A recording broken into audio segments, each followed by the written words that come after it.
Hey everybody, it's Coach coming back to you, and I apologize. I know it's been about a week since I dropped my last video, and honestly, this time a week ago, I was I was getting back from the Horizon. We were traveling back from Miami, and this was roughly about what time we got home, I believe. Actually, maybe a little bit earlier. So it's been a full week back. I had a lot to do. Obviously, doing a lot of cruising this summer, so enjoying life, loving it, and had a great time meeting so many of you in July, and then that August cruise on the Horizon, the 7th through the 15th. Wonderful people that I met, and many of you are subscribers now, and love that. Thank you. So it's great connecting with you, even though if it's not seeing you personally, like sharing a drink at Alchemy, or a guy's picking anchor, or in a pub crawl, or out on the Lido deck, or the aft pool, wherever we met, or out on an excursion. I'm looking forward to doing that again, and hopefully we will meet up on another cruise. For those of you that I haven't had the opportunity to cruise with, I look forward to doing that in the future as well. Next cruise is going to be December 26th. Now, the video today is a disagreement with another cruise creator. Drama. Not really, not too much drama. These guys do a great job. Some of you may subscribe to them. They are JJ Cruise. And anyway, they came out with a video this morning, and it said, "Big news! We're not going to cruise a certain cruise line." And you know, they got into the video, and it was very well done. They talked about all the different cruises they had done to this point, and what what the differences were between the cruise lines, and they got to talking about the Carnival Horizon, coincidentally, which I was just on. Now, they went on the Carnival Horizon on July 4th, so they were the first cruise out of Miami. The Vista was on July 3rd. Now, I was on the Vista July 10th through 31st, and I was on the Horizon August 7th through the 15th. Now, those of you that were on the Horizon with me, you know that was the first cruise where they were mandating wearing masks. And they came out with that news about 3 days prior to the cruise embarking. And when I first heard that news, I said, nope. You know, I react too quickly sometimes without thinking it all the way through. And I called up my PVP, and I said, you know, Thomas, I'm canceling. I'm not going to wear a mask indoors. This is going to ruin the vacation. I wasn't quite that dramatic or whatever, but I honestly did. You know, I loved my Vista cruises where we didn't have the mask on. I felt safe, 95% vaccinated, everything else like that. I know we've had cases, and I know we've had some bad situations as a result of some of those cases. And well, anyway, you know, getting back to the point with JJ Cruise. So they talked about Horizon and Mardi Gras being booked to about 70%, how that was more than what some of the other cruise lines were doing, and that it seemed more crowded, and you know, they didn't feel quite as comfortable in terms of, you know, COVID. And that's understandable. You know, everybody's different, everybody's feelings are going to be different about certain situations and certain things. I respect that. So that's why I say I respectfully disagree. Now, they had made a reference to the Horizon and some of the things they didn't like. Now, the thing about it was, they went on the Horizon the first cruise, and as they pointed out in the video, things have changed, and they're constantly changing.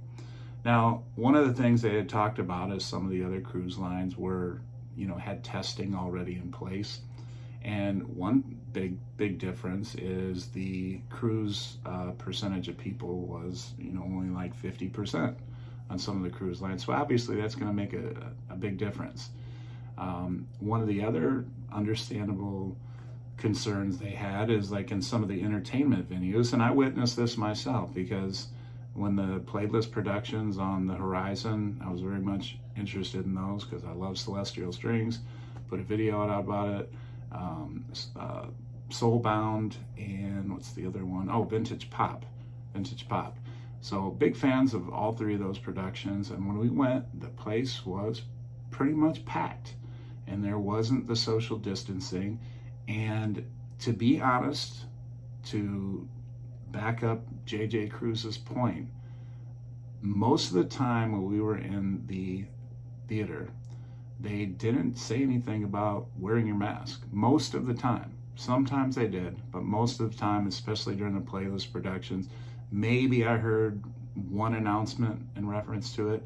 I do remember being in the comedy club, and they, before the comedian came on, they made a point to say, hey, look, this is how you're supposed to do it.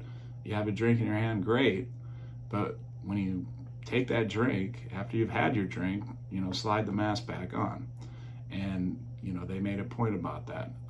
I know I visited Vegas earlier in the year, and that was their thing too. If you forgot to put the mask on after taking a drink, there would be, a pit boss or security or somebody telling you, hey, you need to put your mask on, and you took care of it.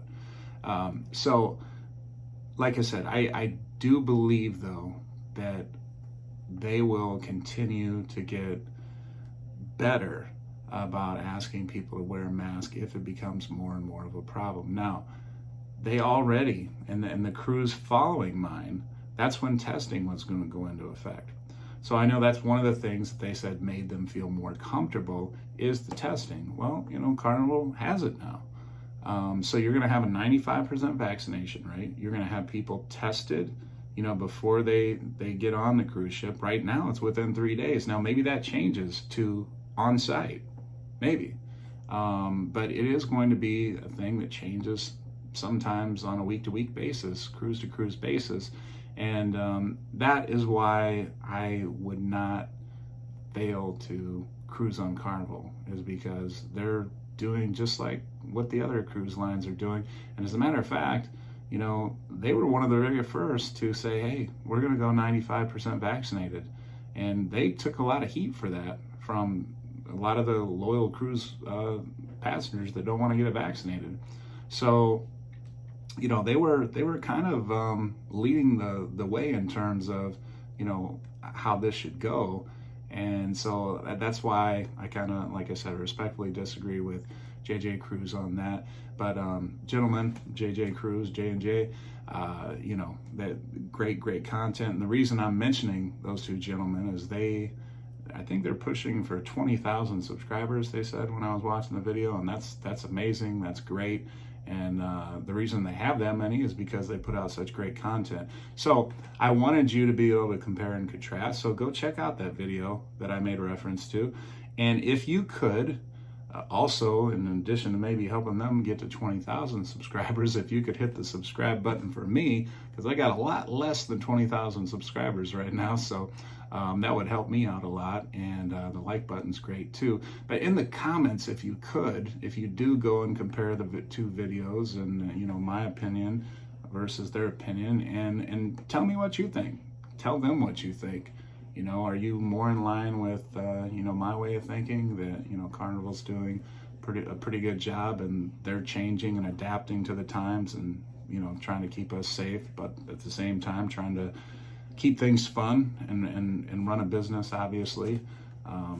So that's pretty much it. That's just the thoughts. And like I said, JJ Cruz, I would like to thank you for giving me the inspiration to do this video, because even though I respectfully disagree, it definitely gave me something to think about. And that's all I have for you today, folks.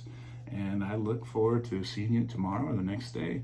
And we'll go over some more topics that are in the cruise news, so to speak, and interesting to cruising. But till then, I will see you later. Have a great day, great evening, great morning, whenever you're watching this.